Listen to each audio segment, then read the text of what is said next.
guys, it's Naomi Finlay here, and today I'm going to dig a little deeper into the actual renovating side of things, namely your muscle power. So you're already a research guru, right? You've found your target market, you've found your patch, you've got all that sorted. You know exactly what you're going to be knocking down, what you're going to be upgrading, what you're going to be polishing, and on top of all of it, you have a timeline that is pretty much etched in stone with some flexibility, of course. So, have you figured out who's doing what?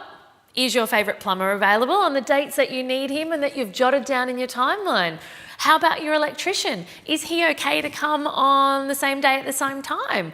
And do you know how long they're going to be coming for? Has your carpenter or your chippy given you an updated quote that reflects all these amazing things you're going to be doing? And what if it starts to rain or other projects and other sites start to get in the way? Oh my gosh, it can all sometimes seem a little overwhelming on site if you aren't prepared to juggle all of these things at once. But before you run away, before you tell yourself that this is way too hard, remember that you've already done all the prep work. A big part of your renovation and the profits that you will be making relies on your team. So pull together your favourite trades to include in your renovation team. These are the guys and girls on the front line. These are the ones who will make your renovation goals come to life, because so much is banking on this awesome group of hand-picked pros. It is so important for you that you are there to oversee things and make sure that everything and everyone meshes well together. Because at the end of the day, it's the team effort. This is not a one-man band performance. So I want you to think of it a bit like a soccer team. So you've got your midfielders, you've got your goalie, you've got your defence, you've got your star strikers. Now this is an A-League match, right? And all the players are top-notch, but this isn't a game of tennis, and you need your whole team to work together as a team to win the game. And how do you do that? By having a coach that can guide them on their game tactics. So you are the soccer coach in your renovating team. You are the one who will be there on the sidelines, making sure that everything is streamlined all the way until the end. Now, even if you have a licensed builder as part of your team, you're still going to need to be there to oversee and to work on and to approve any changes or any obstacles that might come up with your team. So there are a few pointers that I want to share with you today to help you manage your awesome team effectively. And that first one is communication. The first and also the biggest and also the most important one when you're talking about managing your team. Your communication skills will mean a world of difference when it comes to the renovating for profit and your profit at the end. If your trades don't know what you want, how are they meant to make you happy? How are they meant to get that end result? And it's not as simple as passing on some plans and diagrams and then folding your legs and sitting back for the day. Sure, a detailed plan definitely helps trades see exactly what you want to achieve. But taking it further and talking and explaining and then checking to see whether your team understand what you're communicating is what it's all about. It's about connecting on a deeper level, a layer deeper than what a piece of paper with some drawings can give. And keeping in mind the sort of communication you might be using may be different for each and every trade. I'm not talking about the type of tradie either. You know, your plumber obviously is interested in plumbing work and your electrician is obviously interested in wiring things. But what kind of communicator they are, what communication style they prefer as an individual. So I want you to let's think of a classroom. Let's think of yourself as a teacher, trying to teach your class the difference between a tortoise and a turtle. It can be hard to get everyone on the same page if you're just using the one style of communication. Some kids in your class will respond well to pictures.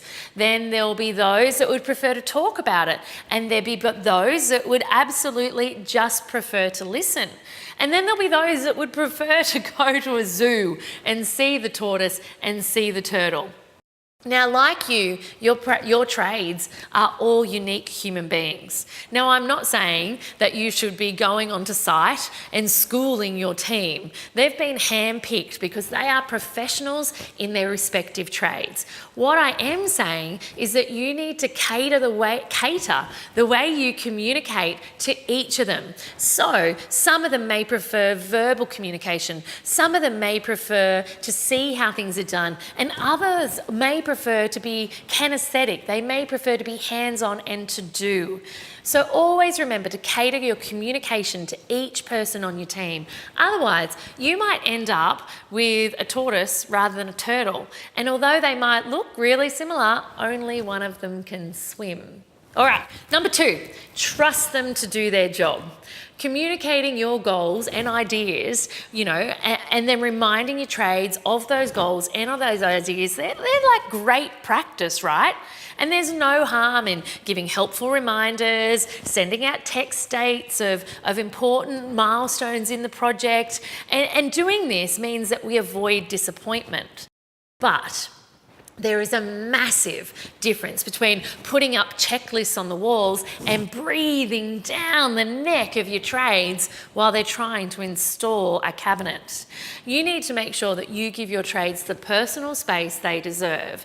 And not just literally, but from an overseeing side of things as well. No one likes to be micromanaged, and you handpick these trades because you trust their judgment and their skill to deliver you a great renovation. So in that vein, always show them the trust by giving them breathing space, and only check in to see where they're at in terms of your timeline and your budget without putting excessive pressure on them. Otherwise, you might find that they start to fall behind in their schedule because they're wasting too much time worrying about you micromanaging them. Number 3, be flexible with the speed humps. The other important part of managing your team is to keep on top of the schedule and be flexible with any speed humps that may come along. So you know what? Our teams are not weather gods, and sometimes torrential downpour for a week will mean that renovating work will grind to a halt. And this isn't anyone's fault. It's definitely beyond your team's control and your control. So if your project's running ahead, for example, if it's ahead of schedule, you may ask your plumber to show up a week earlier, and he might be able to juggle some of his other work around to make that happen. Great. But conversely, other times when he's not able to get to you in the next 2 days, you need to be flexible with this. So always keep in mind that your team and your trades, they have lives and they have other projects, and that they are working on them as well as yours, okay? And so although a good trade will give you as much time as necessary to complete the work on your schedule, sometimes that isn't always possible, and that's why having a broad team is essential. And my last massive tip for working with your team is paying on time, okay? And it's certainly not my last and least. It's extraordinarily important.